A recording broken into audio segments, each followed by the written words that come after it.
There are increasing indications that Planet X, also known as Nibiru, is moving in a precise direction towards planet Earth. So what does this suggest for those of us who dwell on this planet? Is there actually a biblical link that correlates with the end times as we know it? Many of you believe that NASA and other government bodies, such as the Pentagon and the CIA, are aware of its approach. Your belief carries considerable weight, considering the recent publication of scientific studies claiming that there is proof of an unnamed mysterious planet lurking beyond Pluto. The claim was determined by observations of gravitational influences on a group of celestial bodies called the extreme trans-Neptunian objects, which are orbiting our Sun beyond Neptune. The approach of the mysterious planet Nibiru is at present sending waves of charged plasmatic energy particles through our solar system.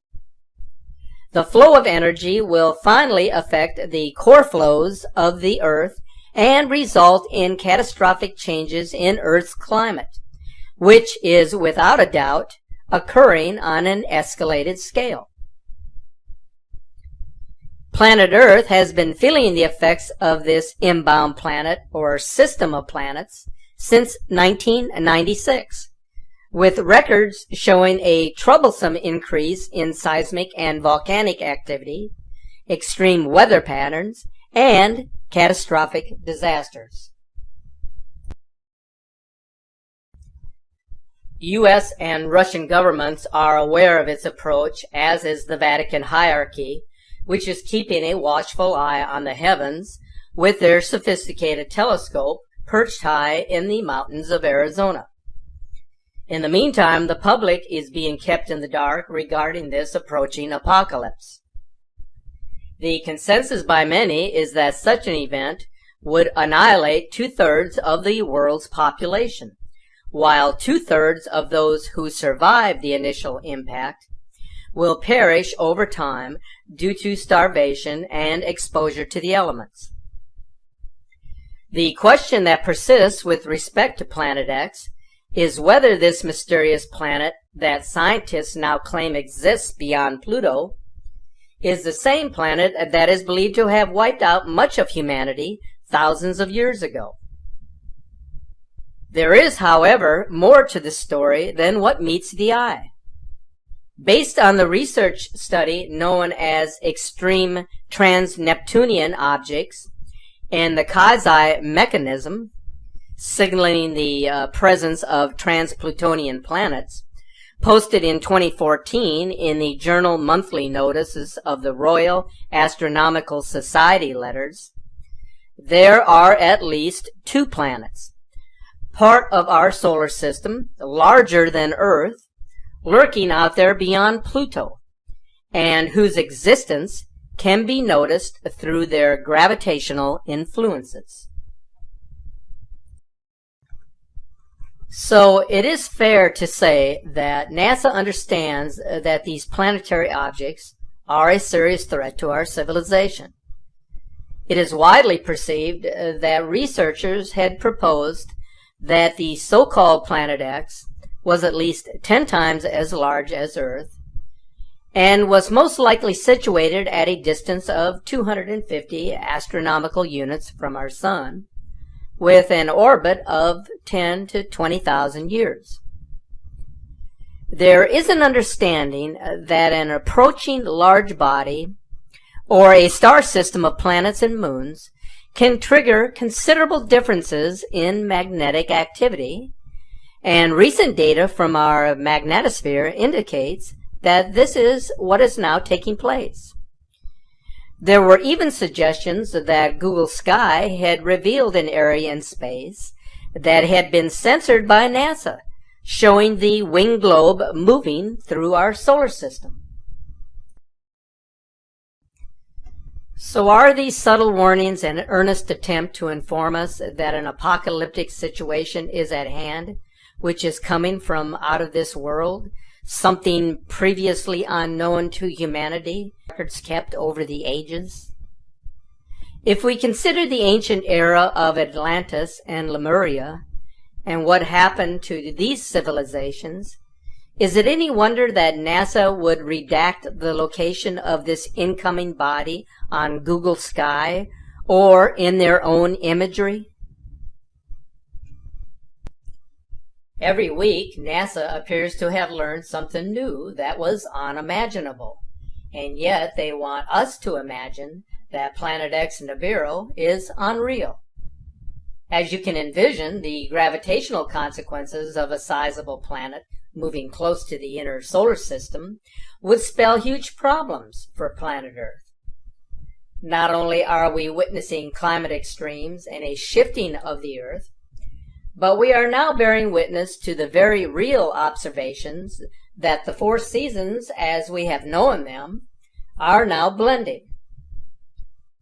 So with all of this in mind, we can now ascertain why certain governments are taking steps to protect their own interests as they prepare for the arrival and the aftermath of this large planetary body or system of planets moving through our solar system. Here is some news that has been widely reported, but which some of you may not be aware of. Russia recently completed building or updating some 5,000 shelters in Moscow. They actually have been quite open about what they are doing, but they haven't specifically stated the actual reason for constructing or updating these shelters. But we do know that they have some facilities that can accommodate up to 100,000 people. The United States is estimated to have over 150 deep underground military bases. Coincidentally, a huge military underground city exists below the Denver airport. Now, these are entire underground cities that have been under construction since the 1980s. But this is a need-to-know classification that is underway and is never published in advance for fear of destabilizing the economy. If you do any research of this topic, you are bound to run into various forms of disinformation. Now, some of it intentional, but much of it produced by uneducated individuals within the public. Until the discovery of Planet X, astronomers had regarded the writings of the ancient Sumerians about this object as legend.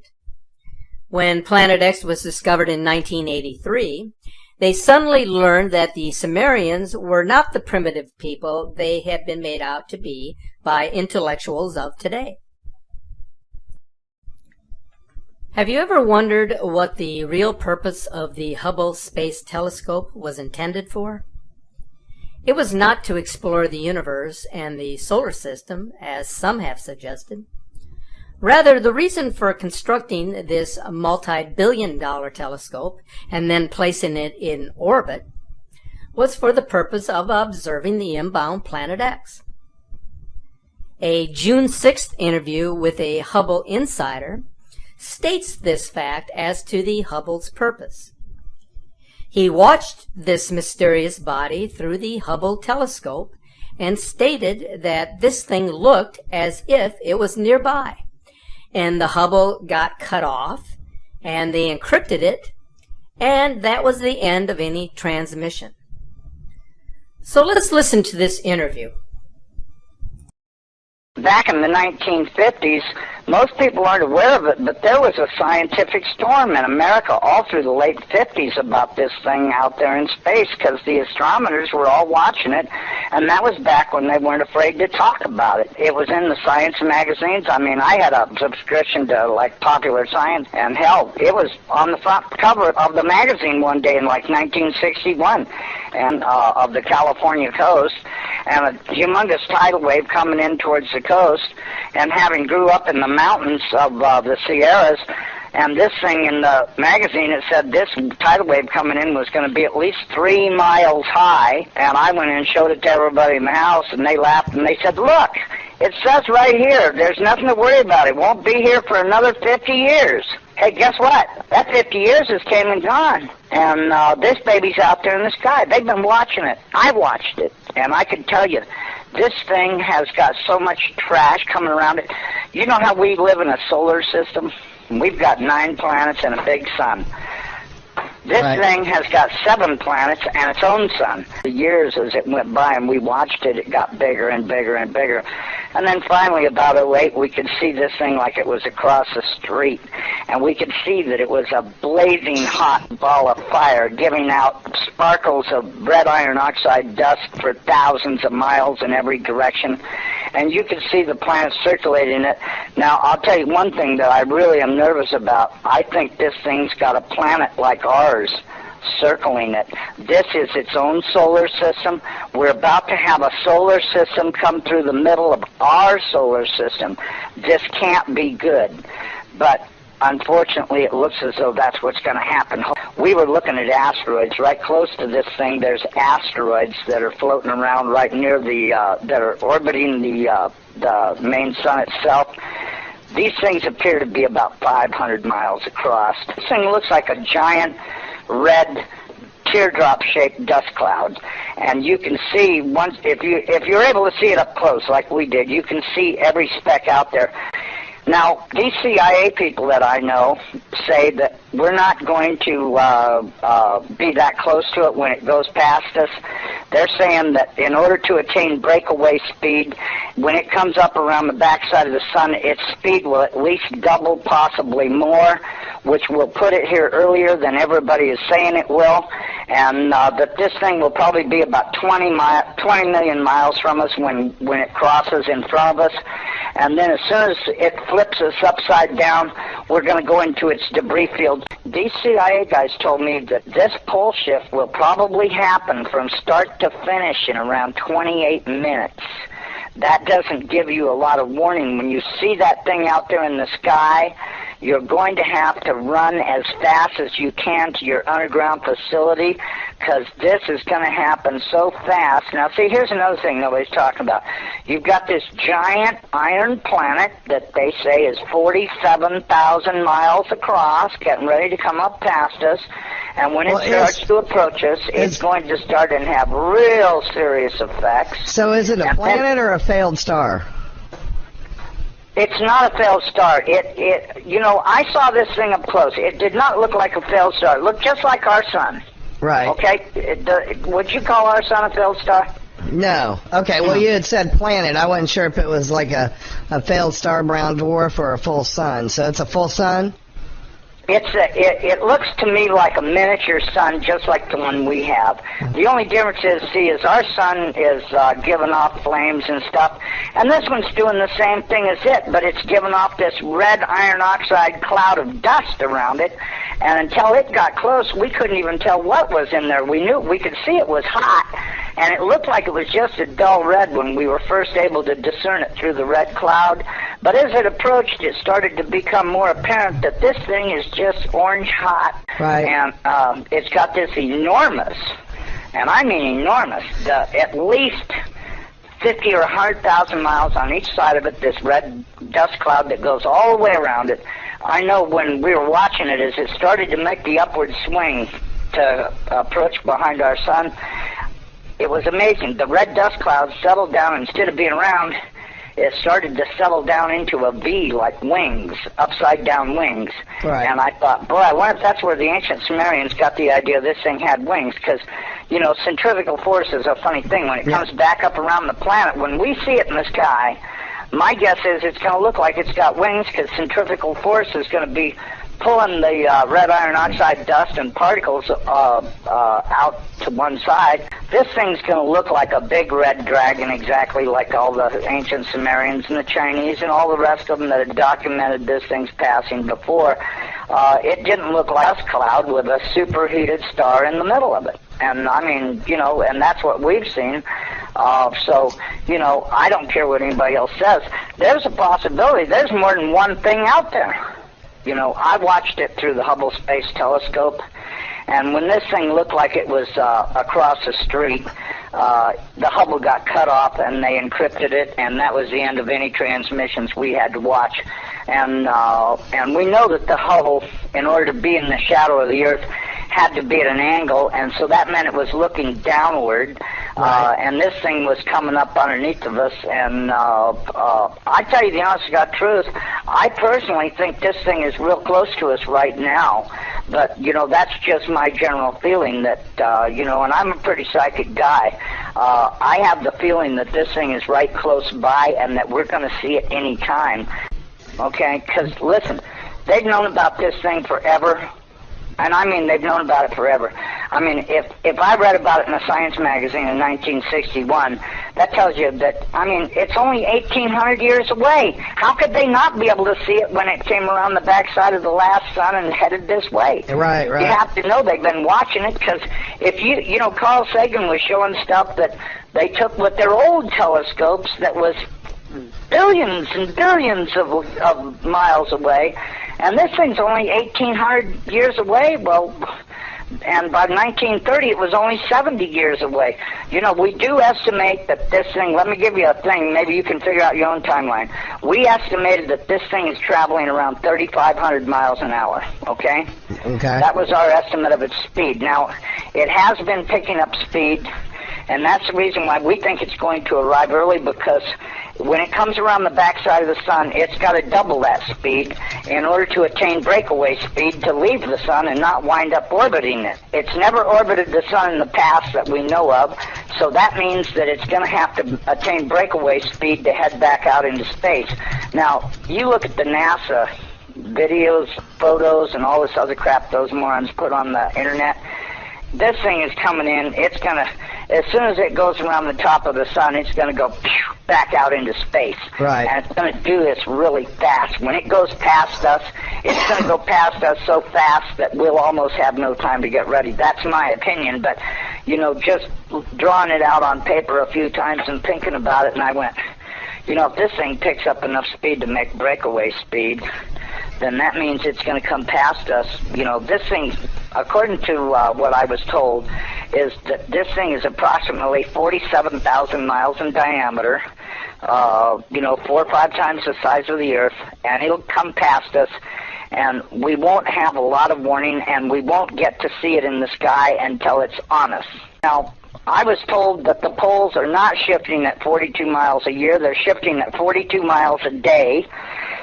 And the reason is because this planet is rolling over to face this thing. Now, when it goes by, it's not going to push our North Pole away. It's going to grab our Southern Pole with its Northern Pole, and it's going to be like somebody kicked this planet in the ass. That earthquake that it talks about in Revelations, when the opening of the sixth seal comes, from what I've been told, that's very accurate, because that's exactly what's going to happen. There's going to be a massive earthquake when it locks onto us. As it goes past us, we're going to follow it right upside down. The oceans are just going to be roaring from pole to pole, as you could well guess they would, because if you take a planet that's 7,000 miles across and roll it upside down in 30 minutes, you're going to have some real serious problems with wind and water. We should be preparing to expect this thing to show up any time. So this particular insider is stating in the most revealing terms that something ominous is heading our way that NASA has known about for decades. Nibiru, aka Planet X, and referred to by the Vatican as wormwood, has a mass that is 3 to 5 times the mass of Jupiter. Its composition is cesium, iron oxide, iron, oxygen, and ozone. And according to the interview by the Hubble Insider, it consists of 7 planets and moons that orbit it and innumerable asteroids. Its existence is known by all of the major governments of the world, and they are prepared, as I described earlier in this presentation. The object is very big, and until recently it is a red dwarf star visible only in the infrared spectrum. The agent claims that the government is monitoring the system and that in 2008 it could be seen in high detail with infrared telescopes. But the manner of observation is beginning to change. Using deductive logic, a number of independent videos are capturing its close approach now. We can speculate about its existence and whether the images and videos being published on a regular basis are genuine captures. But it doesn't change the narrative that something big is out there. Even the most reputable scientists are coming to the same conclusion that we have been warning about for many years now, that whatever is out there must be found and determined as to its impact upon the solar system and planet Earth. So it's no longer a question of whether it actually exists, but rather its actual location and how long before its absolute impact will be felt on our planet. So as you can see, something definitely is going on that is very difficult to explain. It was in mid-August of this year, as some of you are aware, that myself and my family members and a number of friends were among the many tens of thousands who suffered the worst flooding in recorded history here in southeastern Louisiana. We are still recovering from that devastation. The funny thing about all of this is that it seems that we encounter one extreme weather event after another. Since the Great Flood of 2016, we have had what is now considered to be one of the most severe droughts that this area has encountered in recent times for this time of the year.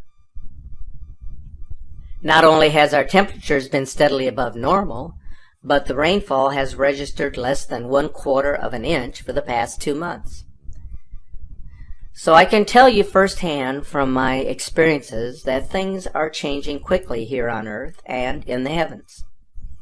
And it's important that we stay true to ourselves and help one another as we move through these troubled